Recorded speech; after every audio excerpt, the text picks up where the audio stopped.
자, 오늘은 바울 서신 시즌 5 5번째 한 권 시리즈를 하게 됩니다. 로마서 1장 6절에서 7절까지 두 절 말씀 합독하겠습니다. 찾으셨나요? 시작. 너희도 그들 중에서 예수 그리스도의 것이로 부르심을 받은 자니라. 로마의 하나님의 사랑하심을 받고 성도로 부르심을 받은 모든 자에게 하나님 우리 아버지와 주 예수 그리스도로부터 은혜와 평강이 있기를 원하노라. 아멘. 아멘. 하나님의 부르심에는 목적이 있습니다. 특히 11장 29절에는 하나님의 부르심에는 후회하심이 없다. 그러니까 하나님이 부르셨는데 왜 후회하심이 없다는 얘기를 하시냐면 후회할 만한 행동을 사람들이 하기 때문에 그런 거예요. 그런데 후회하심이 없다라는 얘기는 후회하지 않게 만드시겠다라는 거예요. 그래서 하나님 의지가 되게 중요해요. 왜 중요하냐면 하나님이 부르셔서 구원을 받게 된 것이지요. 자, 부르심의 목적이 뭘까요? 하나님이 부르셨다면 이유가 있을 거 아니에요. 그러니까 왜 그냥 한번 불러봤어? 부르심의 목적은 보내심에 있어요. 부르심은 콜링, 하나님이 부르셨어요. 그걸 소명이라고 합니다. 소명을 받았다. 그래서 소명을 받은 사람에게는 뭐가 있냐면 사명을 갖게 돼요. 자, 부르심에는 목적이 있는데 그 목적은 보내심이고 그거를 한문으로 하면은 소명, 사명 이렇게 되는 거예요. 그러면은 사명의 목적은 뭐냐? 사명의 목적은 하나님의 영광에 있는 것입니다. 그 영광을 돌리기 위해서 필요한 게 있다면 우리의 믿음과 순종이 있게 되는 거예요. 그럼 로마서 얘기는 무엇이냐? 로마서 얘기는 당연히 그 이야기죠. 1장 6절과 7절에 있는 말씀을 보면은 예수 그리스도의 것으로 부르셨다. 예수 그리스도의 것이 뭐냐? 그게 성도라는 거예요. 성도. 그러니까 7절에는 성도로 부르셨다. 근데 왜 부르셨느냐? 5절의 말씀을 보면은 그로 말미암아 우리가 은혜와 사도의 직분을 받아 사명을 받은 거예요. 그러니까 은혜와 소명을 받았어요. 그 다음에 사도의 직분, 사명을 받았어요. 그 이름을 위하여라는 게 뭐예요? 그 이름을 높이기 위하여. 그러니까 하나님의 이름, 그리스도의 이름을 높이기 위해서 모든 이방인 중에서 믿어 순종하게 하나니 이렇게 하려고 부르셨다는 거예요. 이거를 단어로 말하면 부르심, 보내심. 그것은 소명, 사명. 그의 목적은 믿어 순종케 하는 거. 믿어는 뭐예요? 부르심의 응답이고 그 다음에 순종은 보내심의 응답이에요. 그래서 보내실 때 순종하는 자들이 가는 거예요. 근데 보내려고 부르셨는데 안 가고 계속 교회에 남아있어. 불렀는데 그냥 계속 교회에 나와있어. 교회에서 그냥 밥이나 먹고 명절날 되면 게임이나 하고 그 다음에 뭐 찬양대회나 하고 암송대회나 하고 그냥 교회에 그냥 있어. 교회 프로그램만 하고 있어. 프로그램만. 교회에 프로그램 하려고 부른 게 아니라 교회에서 훈련되어서 보내심, 순종의 삶을 살아야 되는 것이죠. 그 순종의 삶이 어떤 것인가를 설명하려고 합니다. 하나님이 부르신 거에 목적이 있다 그랬어요. 1장에서 4장까지는 하나님이 예수 그리스도의 것, 그 다음에 성도로 부르셨어요. 왜 그렇게 부르셨느냐? 그때 4장에 보게 되면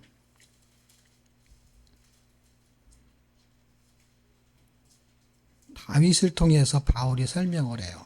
하나님의 부르심, 그 부르심에는 우리에게 행복이라는 걸 주려고 부르신 거예요. 4장 6절에 보면 일한 것이 없이 하나님께 의로 여기심을 받은 누구의 행복이요? 사람의 행복에 대하여 다윗이 말했어요. 그러니까 사람의 행복에 대해서 지금 다윗을 통해서 하나님이 설명을 하고 있는 거예요. 그러니까 사람의 행복, 이 7절과 8절에 보게 되면은 그 행복을 뭘로 말하는지. 자, 여기서 여러분이 생각하는 행복과 다윗이 생각하는 행복, 그 다음에 바울이 생각하는 행복의 차이를 이해하셨으면 좋겠습니다. 여러분의 행복은 뭘까요? 여러분의 행복.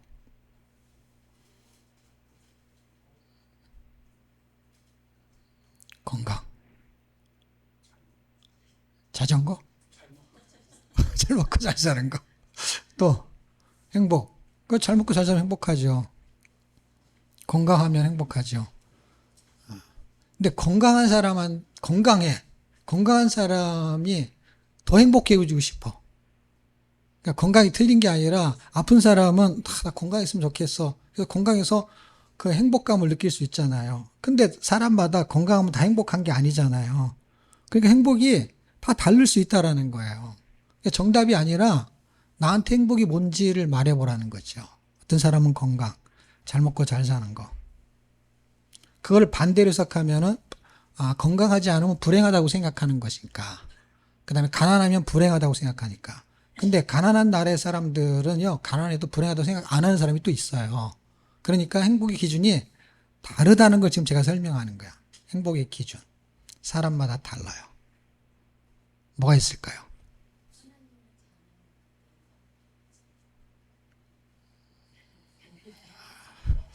그걸로 행복한 사람 별로 없을 텐데. 그렇지. 그럼 행복하지. 일반적인 것이 행복을 찾는 거죠. 일반적인 거에서 수준이 점점 높아가는 거니까. 수준이. 시간에서 자유. 시간이 쫓기는 사람한테죠. 시간이 자유, 노숙자는 시간의 자유가 행복이라는 얘기 할 필요가 없죠, 노숙자는. 사람마다 틀리다 이 말이야, 지금 제가 설명하는 거. 집에서 누수가 안 되면 행복하지. 맞잖아요. 왜 그걸 얘기 안 하냐고. 제일 행복하지, 지금 상황에서. 그게 전부. 그리고 그게 이게 아니라 지금 행복한 거잖아요. 행복은 계속 추구하니까.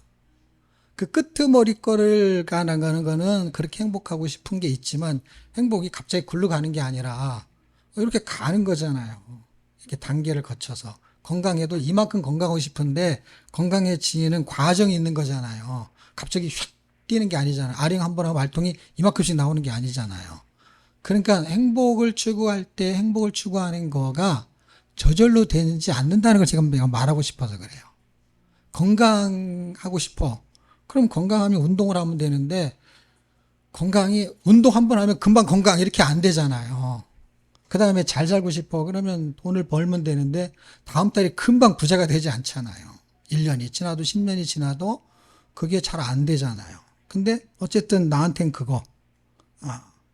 그 다음에 누수가 해결됐으면 좋겠어, 지금. 그게 전부는 아니지만 그게 소소한 행복. 행복은 가장 작은 거에서부터 오는 거예요.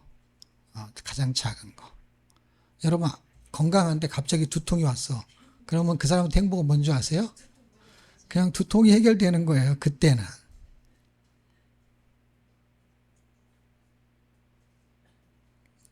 얘기해보세요. 있잖아요. 경제적 자유. 그래서 알바를 하잖아요. 빚이 없는 거. 예, 좋죠. 지금 그게 그걸 기도의 제목. 그러면은, 그런 걸 기도의 제목으로 쓰려면 너무 쪼잔할 것 같은데, 행복으로 말하려면은 쉽잖아.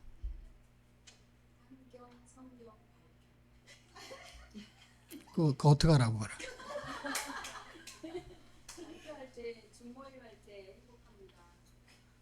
행복한다는 건 잘하고 싶어서 행복하다는 건 그냥 하는 게 행복하다는 거예요. 좋네요. 김혜진 자매님은 뭐가 행복해요? 예? 재정에서 자유로워지는 거. 그러면은 노숙자가 되면은 자유로워하시죠. 노숙자는 재정에 신경을 안 쓰죠. 왜냐하면 나라에서 다 해결해 주고. 근데 돈이 어느 정도 있는 사람은 신기하게도 그런 걸 해결 안 해줘요. 그 사람이 하게끔 해요.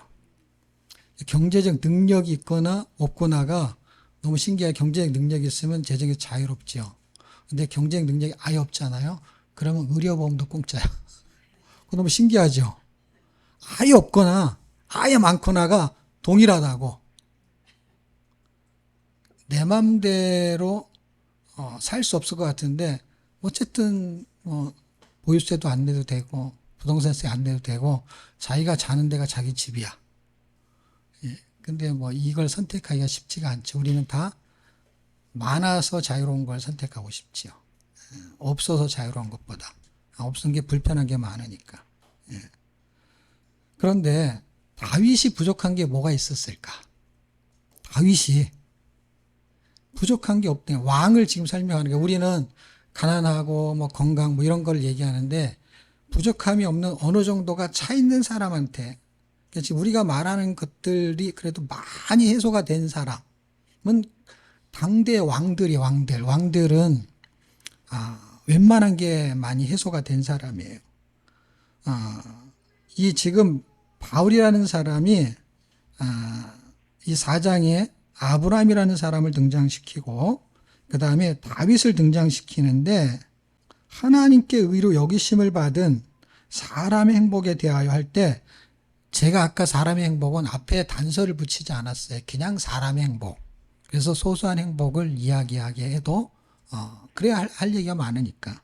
그런데 여기 단서가 하나 붙습니다. 어떤 여기심을 받은 사람의 행복, 사람이에요. 사람이 똑같은 모든 사람이 아니라 단서가 붙었어. 하나님께 의로움을 여기심을 받은 자, 받은 사람의 행복. 그러니까 성도로 부르심을 입은 사람들 중에서 라고 해석해도 틀리지 않겠죠. 왜냐면 여기 단서를 붙였으니까. 성도로 부르심을 받지 않은 사람의 행복이 있을 수 있고, 성도로 부르심을 입은 사람들 중에서 사람의 행복에 대해서 그 사람들 중에서 사람은 이것 때문에 행복할 거야 라는 것을 다윗이 말했다는 거야. 무슨 얘기인지 이해가 됐으면 좋겠는데, 그러니까 다윗만 부르심을 받은 게 아니라 여러 사람이 있는데 여러 사람 중에서 구원받은 사람 중에서 사람의 행복은 이게 행복이야. 구원받은 사람 뭐로서 이게 행복한 거야. 그러니까 제가 말하는 거는 구원하고 상관없이 인간으로서 행복한 거는 여러 가지가 있는데 구원받은 사람으로서 행복한 거는 약간 차원이 다른 거예요. 그러니까 부자로 사는 게 행복하지 않다 이 뜻이 아니라 구원받은 사람으로서 행복한 거가 질적으로 다른 걸 지금 설명하고 있는 거예요. 그게 뭐냐면 사람의 행복에 대해서 다윗이 말했다는 거예요. 다윗이 뭐라고? 죄를 해결받는 자가 복이 있고 그 죄를 인정하지 않는 자가 복이 있다. 9절. 그런즉 이 행복이라고 말합니다. 그래서 누가 말하는 거냐면 다윗이 복이 있다라는 거에 행자가 빠져서 그렇지 복은 행복을 포함하는 거예요. 행복. 복. 그러니까 질적인 복은 하늘의 복을 말하고 있는 거예요. 하늘의 복. 그걸 신령한 복이라고 합니다. 예배소서 1장에서는 하늘의 신령한 복을 설명을 하게 됩니다. 9절에서 그런즉 이 행복이 할례자에게냐 무할례자에게냐 라고 말했을 때 이 행복은 할례자고 무할례자고 상관없다 라는 얘기를 하는 거야. 그래서 아브라함이 등장한 거야. 사실은 아브라함을 등장시키기보다는 우리는 4장에서 아브라함 얘기를 많이 해요. 다윗 얘기는 잘 안 해. 근데 다윗 얘기가 더 중요한데 사람들이 그걸 잘 몰라서 그래요. 다윗이 지금 무슨 얘기를 하고 있는 거냐면 이 행복은 너희들이 따지는 이 당시에 그 문화가 로마서를 쓸 당시 문화가 할례 받았냐 안 받았냐 이걸 자꾸 따지니까 할례하고 무할례하고 아무 상관없이 행복이라는 거는 어떻게 출발하느냐? 믿음으로 출발한다 이 얘기를 하는 거야. 믿음으로 행복이 출발하는데 그 행복을 모르고 산다라는 거예요, 사람들이. 여러분, 이 말을 이해하셔야 돼요. 우리는 가난하잖아요. 그럼 돈이 있는 게 행복하다고 생각해요. 틀리지 않아요. 부잣집에서 태어난 사람은요, 돈이 있는 걸 행복하다고 생각을 안 한다니까, 여러분.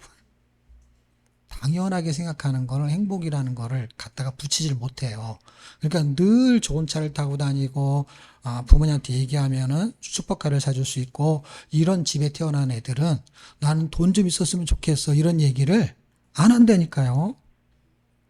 김혜진 자매님은 부잣집에서 태어났어야 되는데 재정에서의 독립은 미안하지만 안 될 거예요. 아무리 벌어도.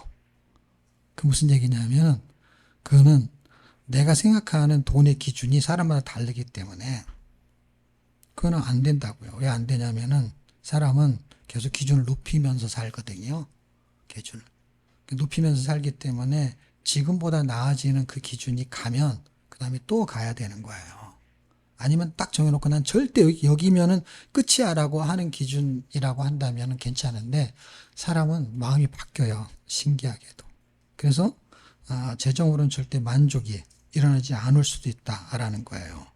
왜냐하면 예수를 통해서 만족감을 느끼지 못하면 삶이 계속 힘든 거예요. 그래서 돈을 벌다 살다가 죽는 인생이 되는 거예요. 그래서 가장 중요한 믿음으로 구원받는 것이 행복하다는 걸 느껴야만이 지금 내가 돈을 벌고 사는데 다른 사람보다 적게 벌어도 행복할 수 있는 걸 찾아내지 못하면 70이 됐어요. 10년 지나서. 근데 내가 생각하는 수준에 못 미쳤어. 그럼 점점 비참해지는 거야. 이게 80이 됐어. 90이 됐어. 근데 이제 돈을 벌기도 힘들어. 그러면은 행복을 찾아야 될 것이 이제 거기서 이제 X표가 되는 거죠. 행복을 찾아야 될 게 이제 이제는 안 되겠다. 건강이라도 챙겨야겠다. 근데 80이 다 건강 챙기려면 너무 또 늦어. 지금 나이에 행복할 수 있는 거를 찾아야 되는데 여러분이 이제 우리가 나이가 들잖아요. 제가 자꾸 프로그램을 만드는 이유가 뭐냐면 내가 70이 됐을 때 행복할 수 있는 게 뭘까를 생각하는 거예요. 책을 더 쓰는 것도 아니고 책을 쓸 수 있는 재료가 있어요. 이미 써놓은 것도 있어. 그러니까 조금만 내가 하면은 책이 나올 수도 있는 것도 있어. 근데 안 쓰고 있어요.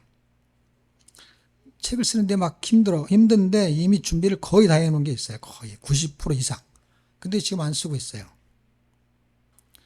책을 절 쓰는 것도 행복한 게 아니고 그 다음에 세미나를 많이 하는 것도 행복한 게 아니라는 걸 제가 발견했어요. 그리고 제가 지금 할 수 있는데 안 하면서 하는 게 있어. 그러니까 제가 지금 이 상태 건강에서는 세미나도 더 할 수 있고 오프라인도 더 할 수 있고 책도 쓸 수 있어요. 지금 아직은. 그런데 안 하고 있어요. 그러면서 다른 걸 하고 있어. 뭐라냐면 내가 70이 돼서 하면 늦는 거. 무슨 말인가 이해했으면 좋겠어요. 70이 돼서 하면 내가 늦을 것 같아. 그래서 지금 해야 돼. 이걸 지금 하느라고 내가 지금 할 수 있는 걸 안 하고 있는 거야. 못 하는 게 아니라. 왜냐하면 내가 70이 됐을 때 이걸 못해도 이 70이 됐을 때 못할 거를 지금 해놔서 되면은 행복할 것 같아. 그래서 지금 행복하지는 않아. 아니 그런 행복이. 근데 지금 나는 그걸 느끼는 행복을 가지고 있어. 느끼는 행복. 그게 뭔지 아세요? 그게 성경 통독원이에요. 그래서 여러분한테 설교를 시키는 거야. 아유, 저렇게 설교를 저렇게 해갖고 안 되는데 그런 생각 해본 적 한 번도 없어요. 왜? 나는 그게 행복한 거야. 설교 못하는 사람들이 설교를 점점 잘하고 있는 거야. 아니, 설교를 못했었잖아. 근데 설교를 점점 잘하고 있잖아. 말통 모임에서 항공 강의를 못했는데 그걸 자꾸 시키니까 어떻게 해요? 점점 잘하잖아. 근데 내가 그걸 답답해갖고, 그런 거 다 집어쳐. 말통 집회고 말통 모임 하지 마. 그냥 말통 축제에만 참석해. 라고 하면은 내가 70이 됐을 때 여러분은 그냥 설거지하고 청소만 하는 거야. 어디 가면 저기 식당 봉사만 해야지 아무것도 할 게 없는 거야. 그리고 뭐 성경통독은 설명할 수도 없어. 그냥 성경통독의 비전도 없어. 왜냐면 내가 뭐 할 게 10년이 지났는데 할 게 하나도 없어. 근데 내가 그걸 70에 해봐. 그럼 여러분은 그때는 이도 빠지고 다리도 힘들고 나도 힘들고 지금 10년 후에 내가 행복한 걸 지금이야 지금 행복한 거야. 왜냐하면 행복을 찾아가는 거니까. 내가 건강하길 원해. 그런데 10년쯤이야 건강해져. 그러면 지금부터 운동을 하면 10년이 지금인 거야. 그러니까 나는 여러분들이 10년 후에는 어떻게 될지를 상상을 하면서 일을 시키는 거야. 상상을 하면서. 근데 지금 그 몇 년 됐어요? 3년밖에 안 됐어. 3년밖에 안 되는데 어때요? 3년 전하고 완전히 틀리죠. 여러분을 생각해 보세요. 3년 전하고 틀리죠.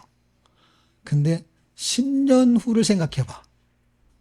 그거를 나는 생각하고 시키고 있는 거예요. 사람들은 그게 뭔지 모르고 그냥 따라오고 있는 거지요.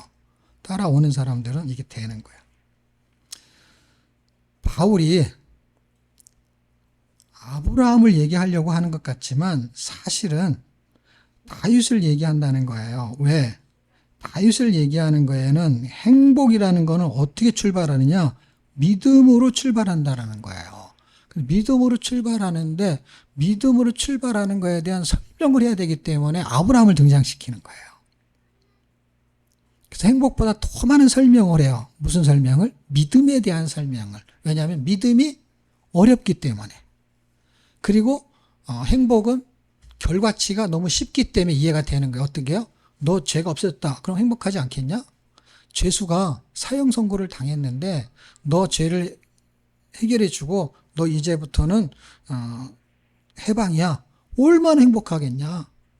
근데 그것은 설명할 게 없잖아요. 그냥 그렇게 되는 거잖아요. 근데 그렇게 되는 게 어떻게 해서 그렇게 되느냐?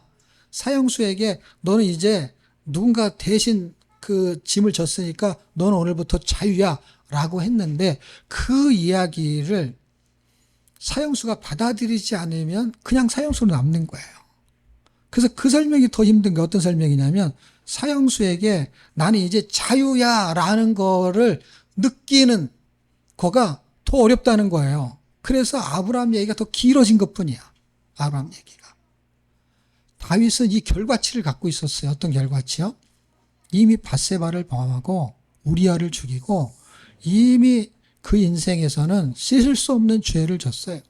그런데 어떻게 빠져나가냐고. 이 길에서.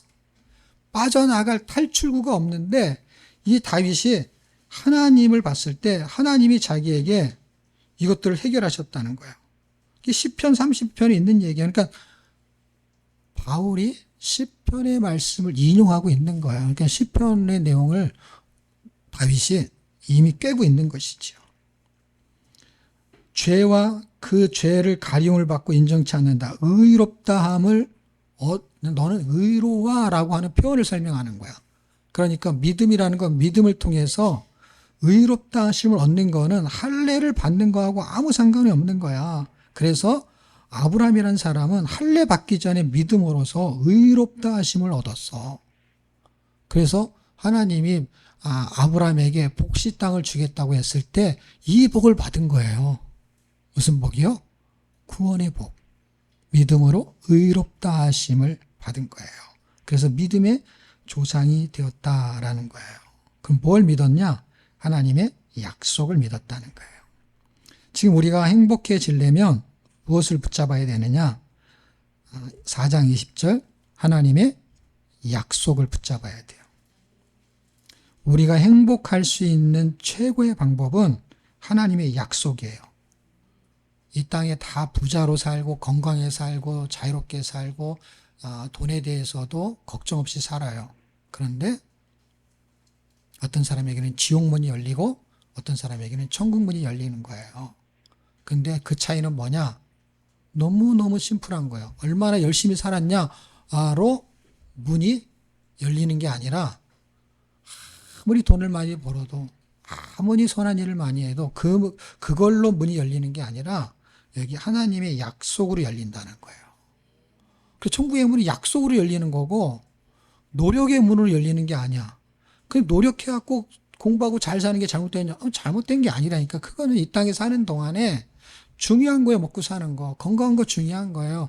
그런데 하나님의 부르심을 입은 자들 중에서 행복한 사람은 어떤 사람이냐? 하나님의 약속을 믿는 사람. 그 사람은 조금 가난해도 부자가 좋죠. 그런데 거지 나서로라도 그 문이 열리는 사람은 그게 소망이 있다는 거예요. 그런데 오해하면 안 돼요. 천국을 떠났으니까 이제 거지 나사로처럼 살아야지. 그 뜻이 아니에요. 여러분에게 하나님이 지혜를 주셔서 돈 버는 지혜를 줬다. 그러면 돈을 벌어요.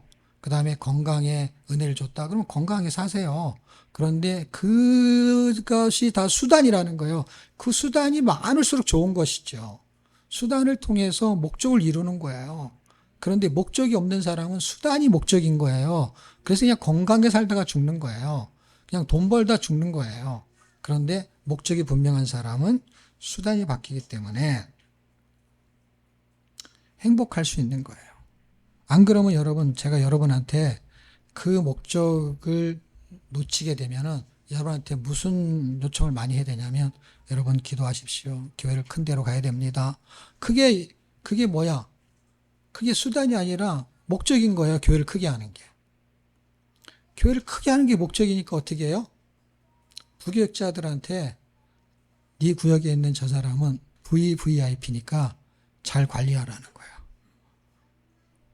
VVIP는 잘 관리해야 된다는 거예요. 보험회사 직원들이야. 요새 보험회사 사장님이 이제 교회를 사임했잖아요. 그렇게 운영하는 게 아니라는 거를 알게 된 거죠. 불행한 거죠. 한국교회 굉장히 큰 교회인데 결국 사임할 수밖에 없는. 목적을 어디다 뒀냐는 거예요. 교회를 크게 하는 게 목적이냐 할 때 하나님은 큰 교회를 세우는 게 목적이 아니에요. 하나님은. 교회는 어느 교회를 다녀도 하나님의 교회야. 하나님은 이 교회가 크든 저 교회가 크든 아무 상관이 없어. 왜? 다 자기 교회인데 뭐. 어떤 교회가 큰 게 무슨 상관이 있어. 여러분 주머니에 오른쪽에 돈이 많은 게 좋아요? 왼쪽에 많은 게 좋아요? 그럼 그쪽으로 옮겨놓으면 되는 거지. 다 자기 주머니인데 뭐. 100만 원이 오른쪽으로 50만 원이 가고 왼쪽으로 50만 원이 균형 있게 있어야 좋아요? 아무 상관없잖아요. 여러분 돈이 은행에 1,000만 원이 있는데 국민은행에만 있어야 좋아요? 아무 은행에 있으면 어때? 그럼 나눠 놓는 게 좋지. 그러니까 하나님이 큰 교회도 있고 작은 교회도 있는데 그거는 하나님이 알아서 하실 일이지. 당신의 교회고 당신이 목회자니까. 근데 성도를 부르셨어요. 어떻게 부르셨느냐? 행복자로 살게 하려고 부르신 거야. 근데 돈 때문에 힘들어하고 그 다음에 건강 때문에 힘들어하고 하면 하나님이 얼마나 마음이 아프시겠어요. 내가 행복하게 살기를 원해서 불렀는데, 행복하게 산다는 거는 기준이 어차피 다르기 때문에 돈이 요만큼 있어 행복한 사람이 있고 이만큼 있어 행복한 사람이 있는데, 조금 작아도 그냥 그런 대로 그냥 살만한 사람이 있어요. 그건 사람마다 틀리니까 어쩔 수 없어요. 그런데 진짜 행복을 붙잡은 사람은 나머지 소소한 것들은 덜 행복해도 괜찮은 거야. 이왕이면 건강하고 이왕이면 돈이 있는 게 좋겠죠. 근데 더 중요한 거가 행복해. 그럼 다른 거는 덜 행복해도 괜찮다고. 여러분 아플 때요, 중환자실에 들어가 가지고요, 여러분 그 닌게로 맞을 때 따끔거리는 거 기억나세요? 기억 절대 안 나요, 여러분. 아픈 데가 크잖아요. 작은 거 아픈 거는요, 아픈 줄을 전혀 몰라요. 그래가지고 이제 어느 정도 나가지고요, 일반 병실로 가고 이제는 걸어다니고 이제 살만해. 그런데도 닌게를 계속 맞잖아요. 그럼 닌게를 맞을 때 겁이 나지 않아요? 좀 살살 놔주세요. 아야야 아프다 그래. 여러분, 자기한테 그건 가장 아픈 거거든. 근데 몸에 심하게 병이 걸렸을 때는요, 찔러도 안 아프거든요. 진짜로 안 아파요, 여러분. 아직 병원에 안 가본 사람들은 한번 해보세요. 제가 병원에 가갖고 수술할 때 보니까 하나도 안 아프더라고.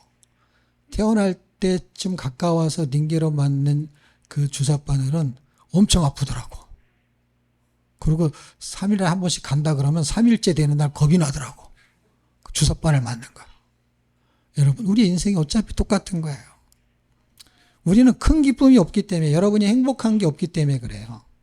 행복한 걸 못 붙잡아서 그런 거예요. 진짜 행복한 거를 붙잡으면 다른 것들이 행복하면 안 된다는 뜻이 아니라 덜 행복해도 못 느낀다는 걸 제가 질병으로 지금 설명한 거예요. 병원에 가면 분명히 느끼거든요. 그래서 너무너무 기쁘잖아요. 그럼 조금 손해보는 거 있어도 안 아까워요. 덜 아까워. 근데 그게 사는 게 전부인데 갑자기 100만이 훅 빠져나갔어. 그러면 인생 다 산 것처럼 막 길길이 날뛰는 거예요. 갑자기 600만 원이 확 나가는 거야. 아야, 이거 큰일 났네, 이게. 갑자기 600만 원이 그냥 한 번에 나가는 거예요. 남다르게 나가니까, 이번 달에. 아이, 큰일 난 거야. 그래갖고 사는 게 힘든 거야. 그냥 나눔할 때 그 얘기를 안 할 수가 없는 거야. 왜? 나한테는 그게 너무너무 주삿바늘이니까. 그런데, 한 달에 6천만 원씩 벌어. 그런데, 한 번에 600만 원이 나갔어. 나눔할 때 그거 얘기하지도 않아. 돈 나갔는데 뭘 그걸 얘기를 해. 그 상대적이긴 하지만 뭐예요? 큰 행복이 있으면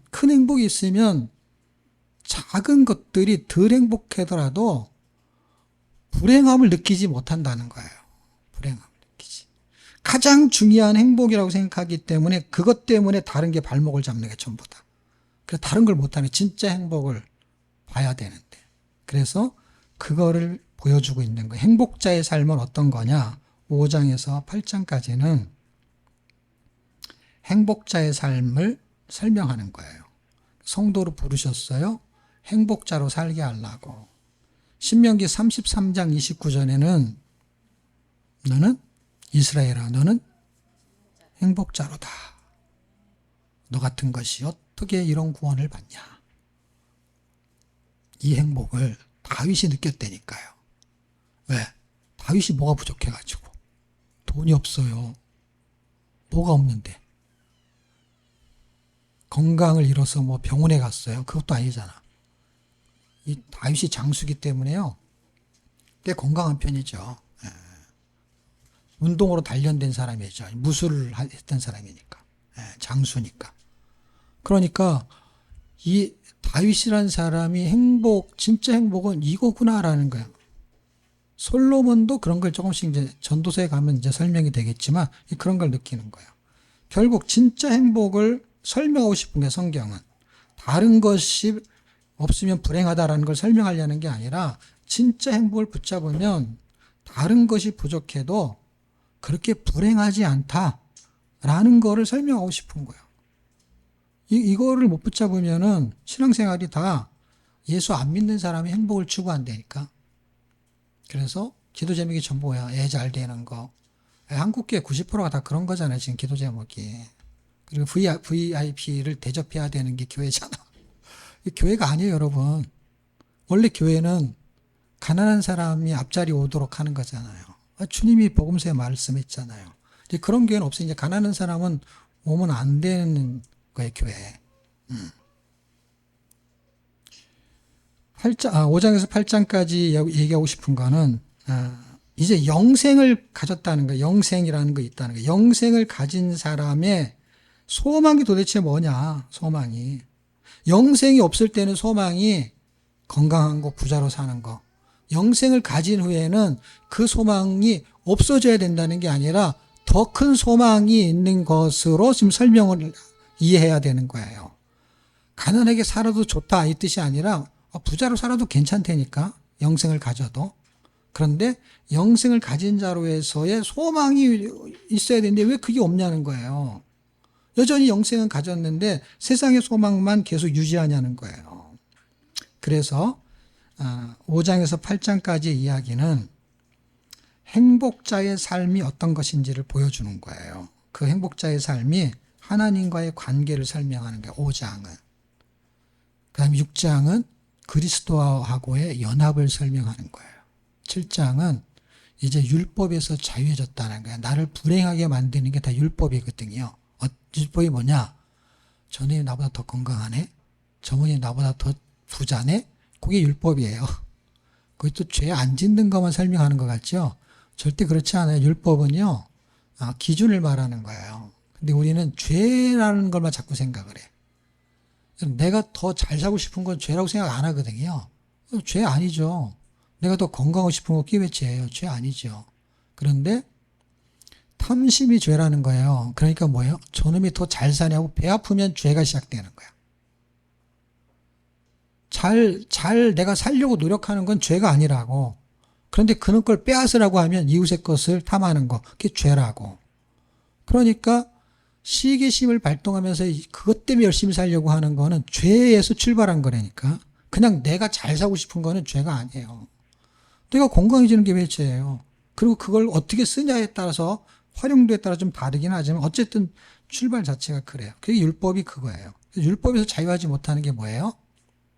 상대적인 박탈감을 당하는 거예요. 그래서 어떤 사람이 오늘 맛있는 거 먹고 사진 찍어서 올렸어. 그럼 그놈은 맨날 그것만 먹는 걸로 착각을 해. 그놈도 10년에 한 번 먹어가지고 기뻐가지고 올린 거라고. 환갑 때 돼가지고 자식들이 그냥 돈 누르르게 딸린 거 그거 찍은 거지 매번 그렇게 주지도 않아. 그때 딱 한 번 준 거지. 60년 만에 한 번 받은 사진인데 그걸 보는 사람은 나는 자식이 복도 없지. 그 사람이 그게 기뻐서 축하하려고 기념으로 남기려고 한 번 찍은 사진이 어떤 사람한테는 박탈감을 느끼는 거예요. 그 사람을 축복해야지. 좋겠습니다. 좋은 자녀를 둬서. 근데 그 마음이 안 생기는 거야. 왜 안 생겨? 내가 궁핍하니까. 마음이 쪼잔하니까. 축복을 할 수가 없어. 왜 할 수가 없어? 그놈을 미워해, 차라리. 그리고 그런 거 봐. 페이스북 같은 거 왜 만들어가지고. 어쨌든, 하나님하고 관계, 그 다음에 예수님과의 그 관계가, 예수님하고 하나님과의 관계는 화목한 관계, 화목한 관계는 불순종의 순종, 예수님하고 관계는 연합. 돈하고 연합하는 거, 세상과 연합하는 게 아니라 하나님하고 그리스도와 연합하는 거. 그러면 의의 병기가 된다는 거야. 불의의 병기가 아니라. 그 율법에서 해방되는 게 뭐냐? 그런 잣대 기준에서 자유하는 거예요. 그래, 너는 부자라서 좋겠다. 그게 아니라 부자가 된 거를 물어봐야지. 어떻게 해서 부자가 됐냐고. 그래가지고 그 비밀을 들어야지. 그 사람 왜 비난하냐고. 당신은 어떻게 해서 부자가 됐냐고. 아침에 일찍 일어났습니다. 그럼 아침에 일찍 일어나라고. 책을 읽었습니다. 그럼 책을 읽으라고. 예를 들면 나는 운동을 합니다. 그럼 운동을 하라고. 그 사람은 저절로 부자가 된 게 아니에요. 저절로 건강해진 게 아니에요. 그걸 똑같이 하면 비슷하게라도 되잖아요. 8장에는 그걸 다 정리해주는, 이게 다 눈에 보이지 않는 거예요. 율법 잣대라는 거는 문서화됐으니까 가장 눈에 보이는 게 7장이고, 하나님, 예수님 다 눈에 안 보이죠. 지금은. 그 다음에 8장은 성령님, 더 눈에 안 보이죠. 예? 그런데 지금 무슨 얘기를 하는 거냐? 율법이라는 것과 의로움이라는 것과 3대1로의 이야기를 하는 거예요. 7장에 율법을 가지고 하나님, 예수님, 성령님이 같이 움직여요. 5, 6, 7, 8장이. 무슨 얘기예요? 의롭게 된 사람들은 뭐가 행복하냐? 의로운 교제가 행복한 거예요. 의로운 교제가.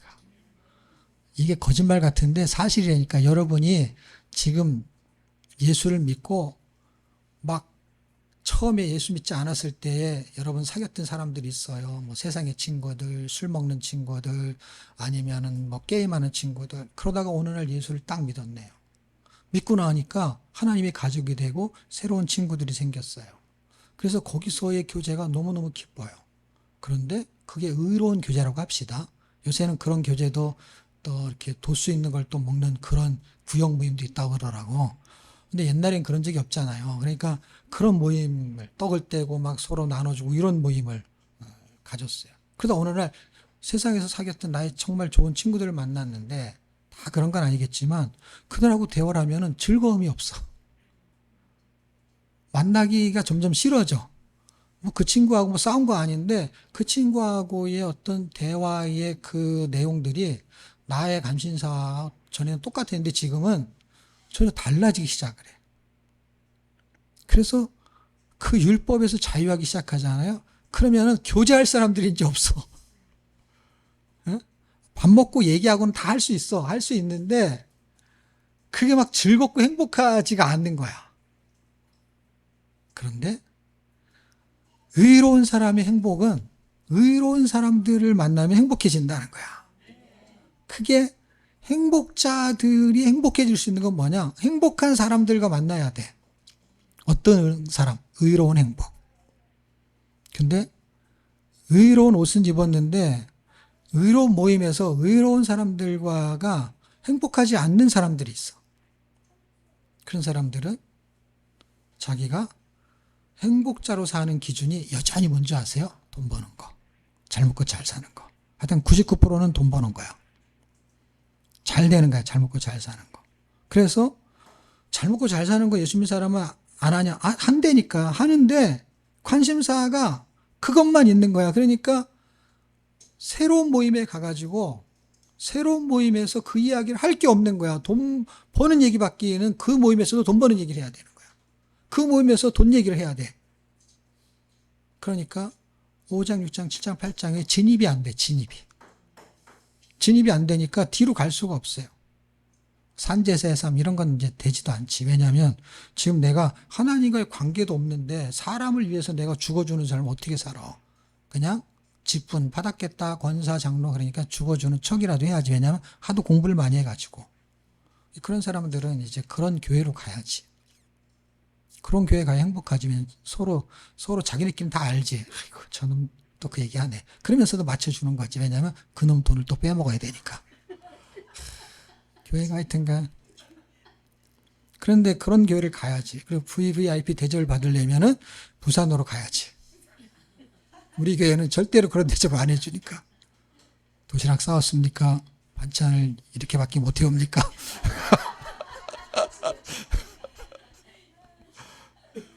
정성을 해서 도시락을 싸워야지. 그런 교회를 누가 오고 싶겠어요? 예? 아니 그렇게 일로 싸우면 너무너무 힘든데 내가 여러분 엄마가 다름이 먹이려고 반찬을 해. 근데 그렇게 하겠어요? 여러분이 사랑하는 자식한테 먹이려고 해. 여러분의 성도끼리 서로 사랑하는 관계가 돼. 그러면은 내 남편 먹을 걸 싹 빼놨다가 이거 우리 장로님 갖다 줘야지. 그 장로님이 나를 위해서 얼마나 기도를 많이 하는데. 근데 뭐 갖다 주고 싶은 사람이 없잖아. 교회에 와도. 갖다 주고 싶은 사람이 없어. 같은 교회에. 불행하지 않아요, 여러분? 교회를 10년, 20년 다녀가지고 장로님, 권사님, 구역장님 막 사랑하는 관계라고 그런 전혀 없냐? 그렇지는 않죠. 왜 없겠어요? 있는데 제가 말하는 건 평균적으로 일반적으로 삶의 균형이 깨지면 본질적인 게 깨지면 그게 진짜 그런 계통의 사랑이 아니면 그냥 내 유익을 위해서 갖다 주는 걸 수도 있지. 네, 저 사람한테 잘 보이는 게 좋겠다. 그리고 직장하고 똑같아. 교회가 직장 생활처럼 그냥 장로님이 상사야. 나의 상사. 구역장이 나의 상사야. 그래서 그냥 내 상사를 대접하는 식으로. 그게 너무 불행해요. 그런 교회를 절대 만들고 싶지가 않은 거예요. 제 소망은. 그러려면 구원받은 사람이 하나님의 관계를 해야 되는데 그 5장에 하나님의 관계가 화평을 이루지 못하면 그냥 거기서부터 깨지는 거야. 하나님의 관계가 깨지면 율법으로 빠져드는 거야. 그리스도와 연합이 안 되죠. 이건 그냥 같은 5, 6, 7, 8장이 그냥 하나의 문장이에요. 하나의 문장. 하나님과 화평해서 그분에게 순종이 되면은요, 이미 그리스도와 연합이 된 상태예요. 이걸 분리해서 설명하니까 그렇지. 그 사람은 성령의 인도함을 받는 사람이에요. 이걸 짧은 걸 길게 설명해서 그런 거예요. 이해시키려고. 그런 사람은 율법에서 자유해요. 그렇지 않은 사람은 그냥 율법에 빠져서 하는 거예요. 세상의 기준에서. 하나님이 우리를 성도로 부르셨어요. 그런데 9장서부터 11장에 보면 이스라엘 역사에 대해서 설명을 합니다.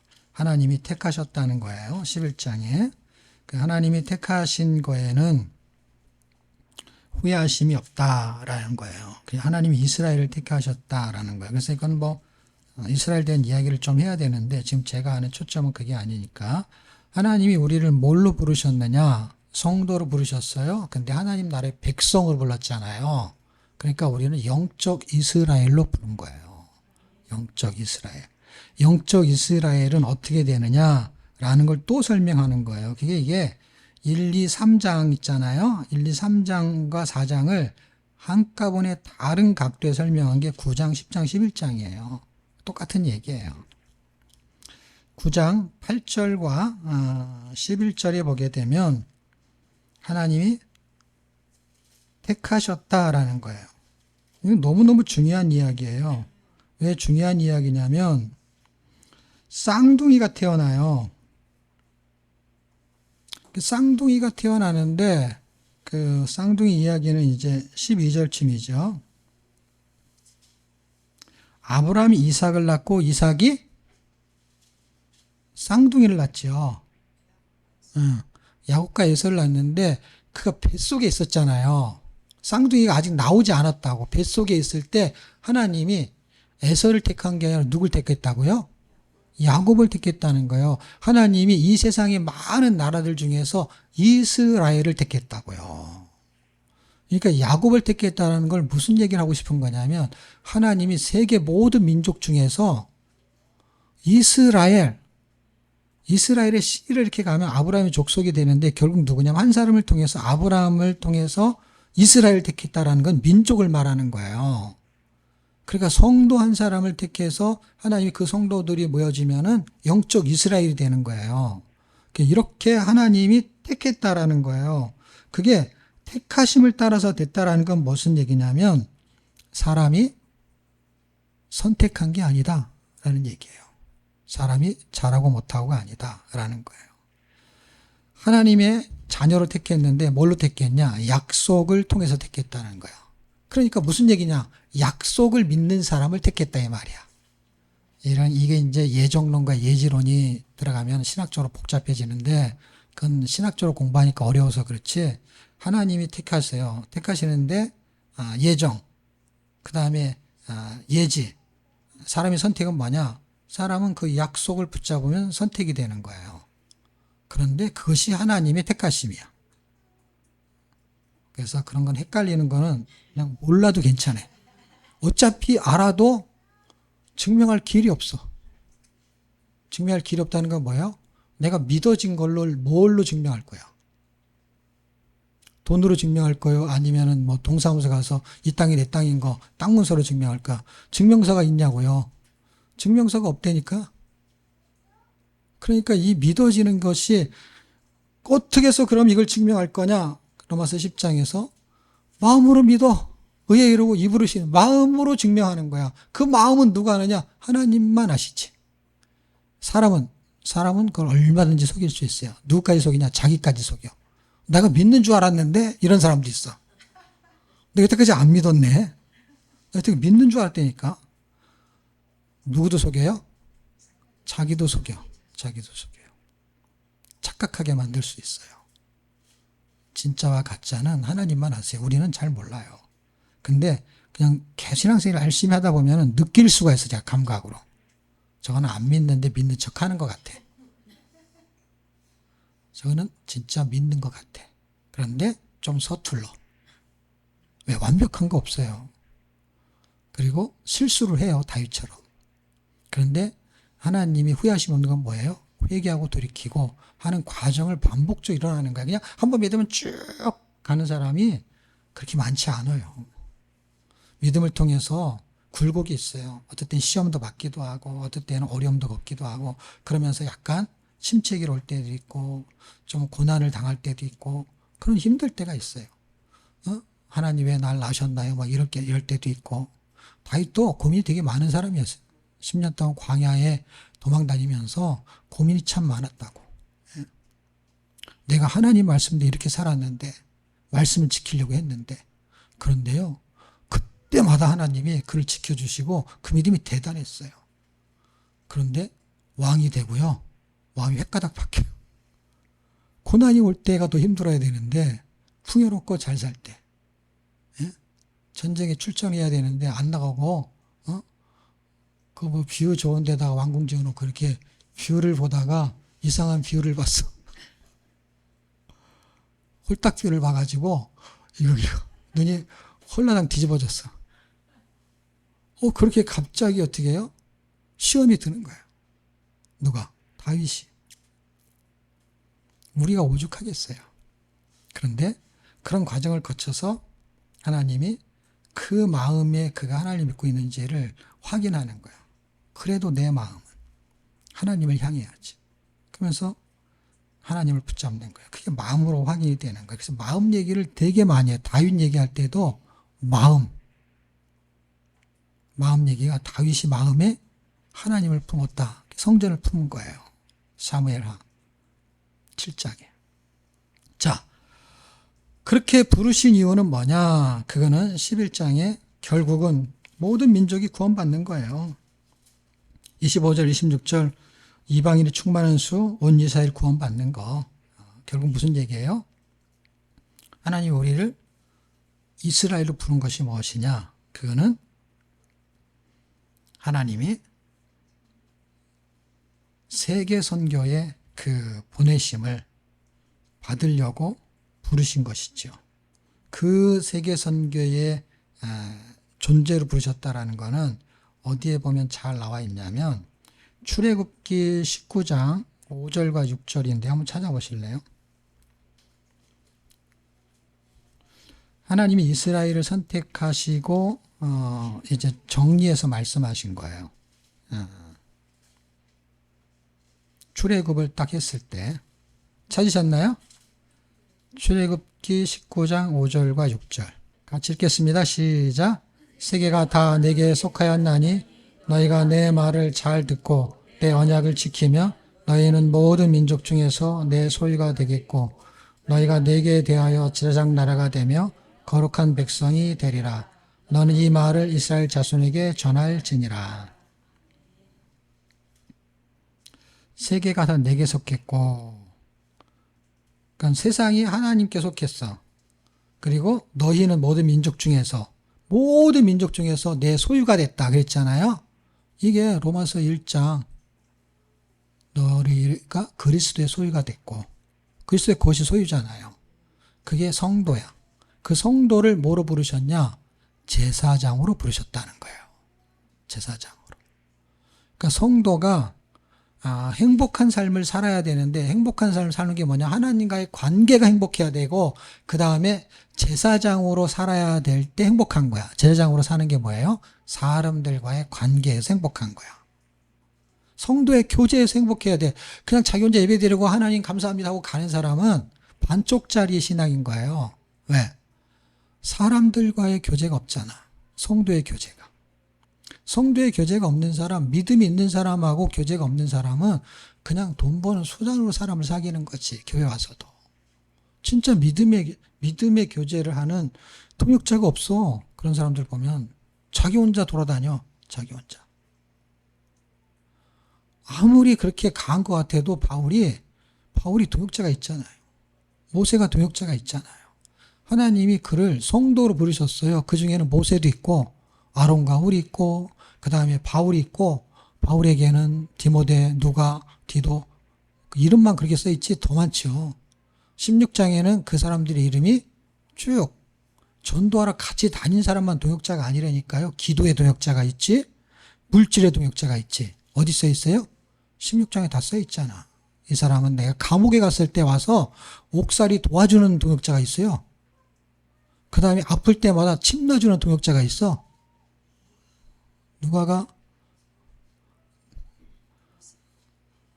지금 하면 한의사 침도 놔주고 한약도 먹이고 뜸도 뜨고. 제사장으로 사는 거가 뭐예요? 제사장으로 사는 거가 이제 신약 성경이 됐을 때는 예배자로 산다라고 설명해야 돼요. 예배자로 산다라는 거예요. 그래서 예배자로 사는 게 이제 12장에서 16장까지예요. 자, 다시 정리하면은 하나님 우리를 부르셨어요. 성도로, 행복자로 살게 하려고. 그래서 행복자로 살게 하는 출발이 하나님과의 관계예요. 성삼위 하나님이 다 등장해요. 세상에서 좀 자유해. 자유하다는 건 뭐예요? 조금 부족해도, 덜 행복해도 그 행복이 내 행복을 뺏어가지 못해. 진짜 행복을. 그냥 주사 나서 아픈 거지. 좀 가난해서 배고픈 거지. 내가 지금 건강해졌잖아요. 그래서 주사 맞는 것이 아픔을 느끼는 거야. 그래서 좀 가난한 게 조금 싫은 거야. 그냥 싫은 거지. 그것이 이제 나는 이제 굶어 죽는구나 뭐 이런 게 아니야. 그냥 건강한데 링게로 만든 거라니까. 그러니까 링게로 만들 때 따끔한 거야. 가난이. 남들보다 덜 건강한 거가 그 정도야. 왜? 내가 이제 새로운 사람이 되었잖아요. 그래서 하나님의 소유가 됐어. 그럼 제사장 나라가 되었어. 제사장 나라는 뭐예요? 제사를 지내는 게 제사장이지. 제사를 지내는 거예요. 그래서 바울이 제사장의 개념을 가지고 있어요. 그러니까 하나님께 사람들을 잘 이렇게 전도해서 하나님께 드린다라는 거예요. 그러니까 하나님과 사람의 관계를 연결하는 게 제사장이야. 선지자는 하나님의 말씀을 갖다가 내리꽂는 게 선지자고, 제사장은 그게 아니라 사람들의 죄를 하나님한테 좀 용서해주면 안 돼요 하면서 그들을 구일하게 만들면서 서로의 관계를 연결시키는, 제사장은 제사를 지내는 사람이 아니잖아. 제사를 지내러 오는 사람과 제사를 받는 사람에게 역할을 중간에서 하는 게 제사장이잖아요. 그러니까 하나님과 사람의 연결고리가 제사장이라고. 그래서 사람을 하나님과 연결하는 쪽이고, 선지자는 하나님의 말씀을 사람들한테 전달하는 개념이 강한 거예요.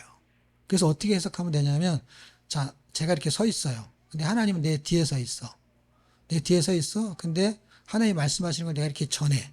그러면 선지자. 그래서 내가 여기 있는 걸 하나님한테로 올려드려. 그러면 제사장. 간단해요.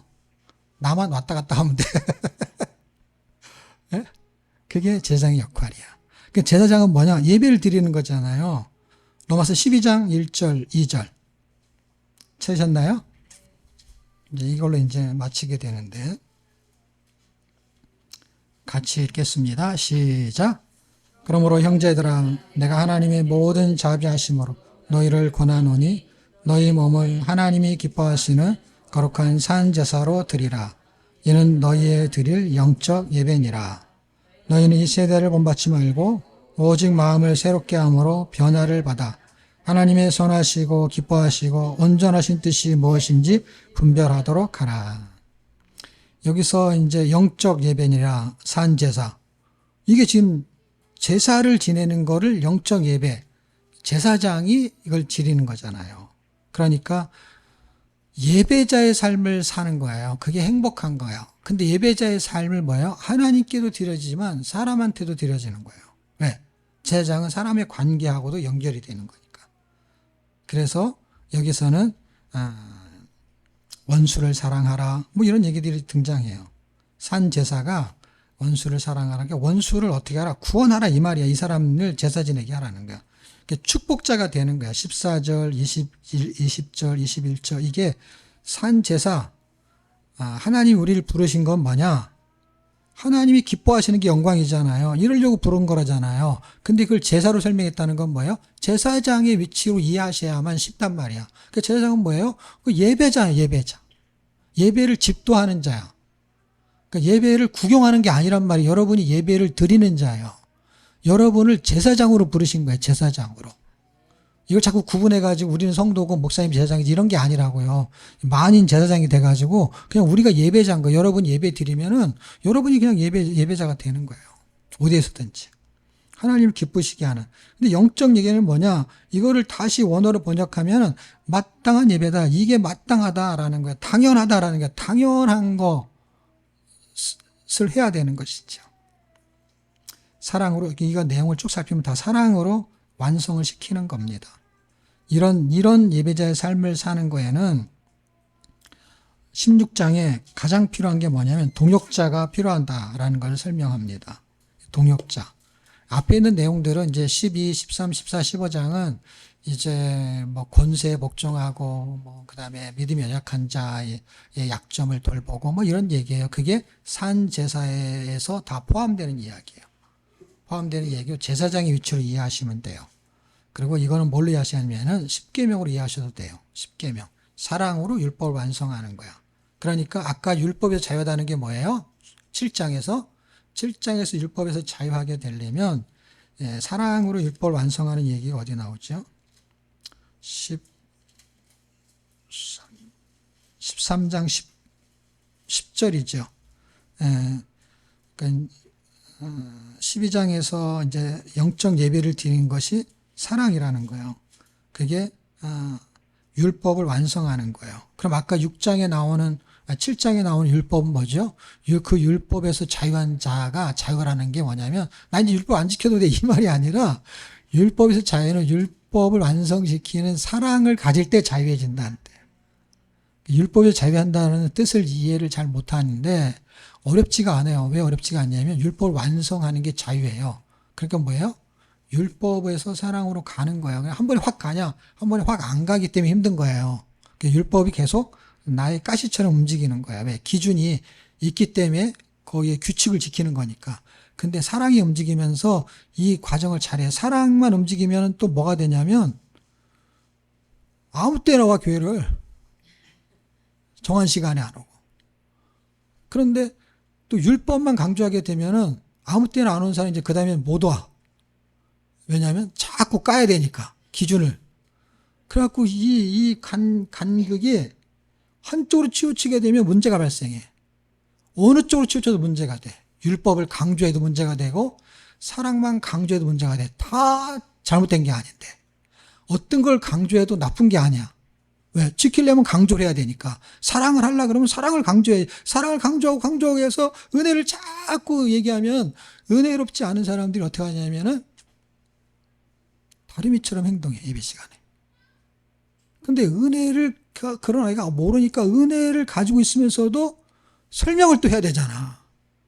지금은 밥 먹는 시간이 아니야. 지금은 예배 시간이야. 지금은 밥 먹는 시간이야. 지금은 텔레비 보는 시간이 아니야. 지금은 만마를 먹어야 돼. 설명을 해야 돼. 근데 이 설명을 하면 어때요? 아무 때나 밥을 달라고. 사랑을 하니까 많이 주고 싶고 더 먹고 싶지만 어때요? 아무렇게나 크면 또 안 되잖아. 그래서 이럴 때는 인사도 해야 되고 뭐 예배 들어오면 아멘도 해야 되고 그걸 가리키는 게 그렇게 해야 되는 게 아니라 그런 거는 뭔가를 설명을 하는 거잖아. 근데 그 아이가 미숙할수록 시간이 오래 걸리고 잘 못하는 거죠. 근데 교회를 수십 년 다녔는데 아직까지 다름이처럼 신앙생활 한다고. 그건 아니잖아. 그럼 어떻게 해요? 그건 율법이 움직여야지. 사랑은 누구한테 움직여야 돼요? 다름이한테 움직여야지. 그걸 나한테 요구하면 안 되지. 내가 율법이 돼야지. 그때는 어떻게 해요? 내가 신앙생활 수십 년 했는데 내가 다름이처럼 신앙생활 안 해? 그러면 자기가 이거는 회개를 해야 할 일이지. 나한테 왜 사랑을 안 주지, 이 교회는? 그렇게 말하면 안 되는 것이. 왜? 자기가 그런 사람들을 교육시켜서, 전도하고 그런 일을 해야 될 나이가 되고 신앙 연수가 됐는데 자기가 오늘 교회 초기점처럼 교회를 다녀. 그리고 그걸 뭐라고 하면은 교회는 사랑이 없대. 그런 사람은 교회를 다니면 안 돼. 교회를 이상하게 만들어. 교회가 뭔지를 몰라. 율법과 사랑을 전혀 이해를 못하는 사람이야. 그런 사람은. 율법과 사랑을 이해해야 돼요. 율법과 사랑을 이해를 못하니까 율법에서 자유할 수가 없는 거야. 자유할 수가. 그리고 사랑을 행할 수도 없어. 왜? 아무 때나 갖다 쓰니까. 아무 때나 사랑을 쓰고 아무 때나 율법을 쓰니까 어떨 때? 내가 필요할 때만 쓰는 거니까. 내가 잘못하면 사랑을 딱 얘기하고 남이 잘못하면 율법을 얘기하고 그런 사람이 신앙생활을 한다니까. 그거는 행복이 없죠. 그리고 다른 사람 행복까지 다 깨먹어. 다른 사람 행복까지. 예배자의 삶이라는 거는 내가 하나님과의 관계에서 다른 사람들에게 본이 되는 것이죠.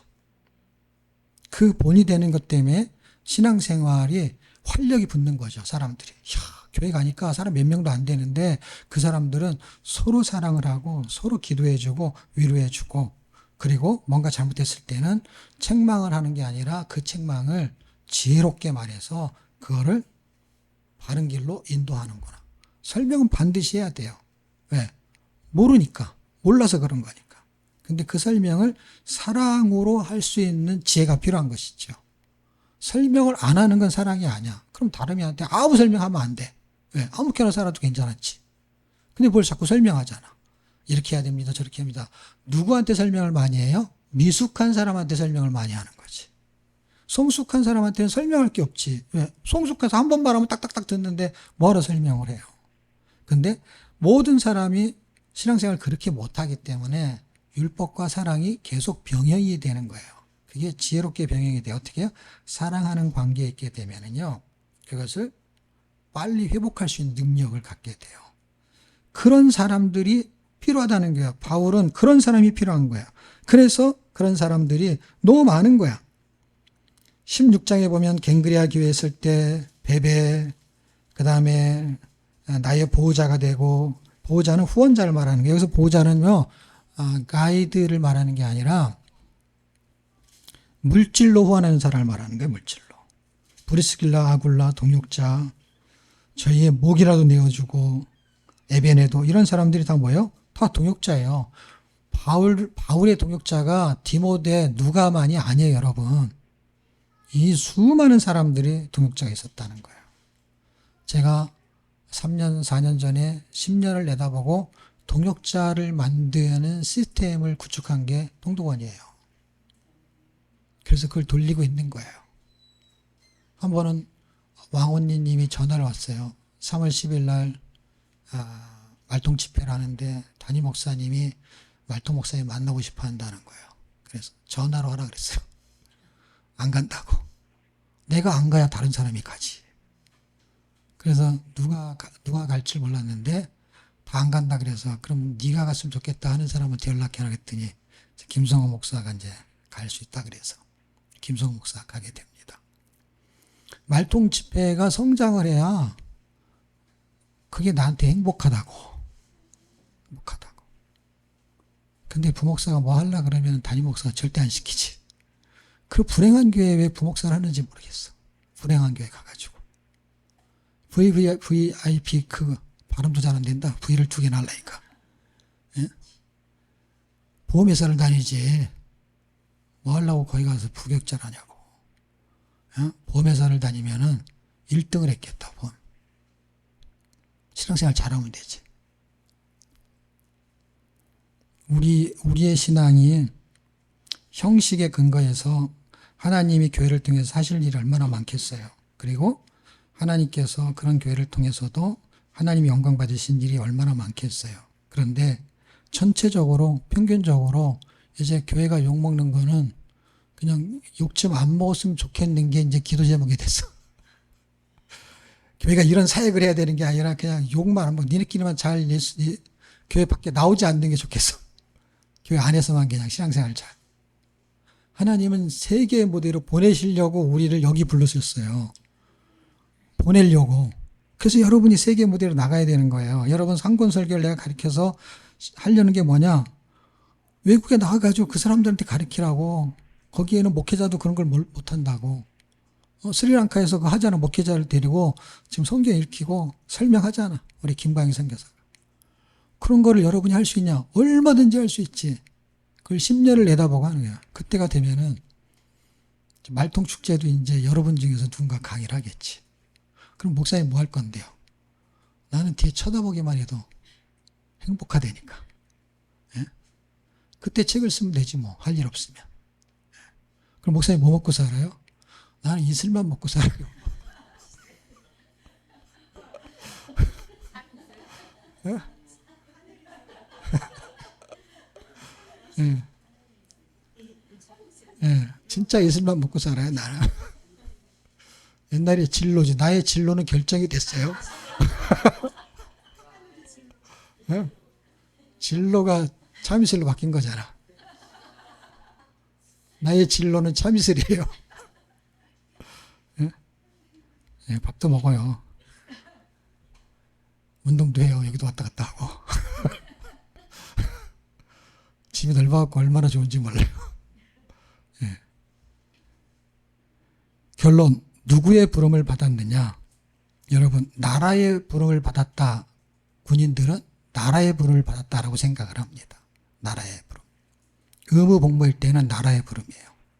그러면 우리는 성도는 하나님의 부름을 받은 자예요. 군인은 나라의 부름을 받고 목숨을 바쳐요. 성도는 하나님의 부름을 받았는데 목숨을 안 바쳐요. 산제사가 목숨을 바치라는 의미가 포함되어 있습니다. 목숨을 바치라는 것은 목을 따고 죽으라는 뜻이 아니라 생명을 걸 만한 가치의 부르심이라는 거예요. 부르심.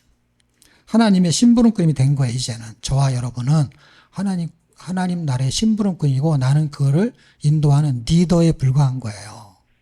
말하자면 하나님 모세를 불렀다 그러면 모세가 심부름꾼이라고. 너 여기까지 그러면 여호수아가 나온다고.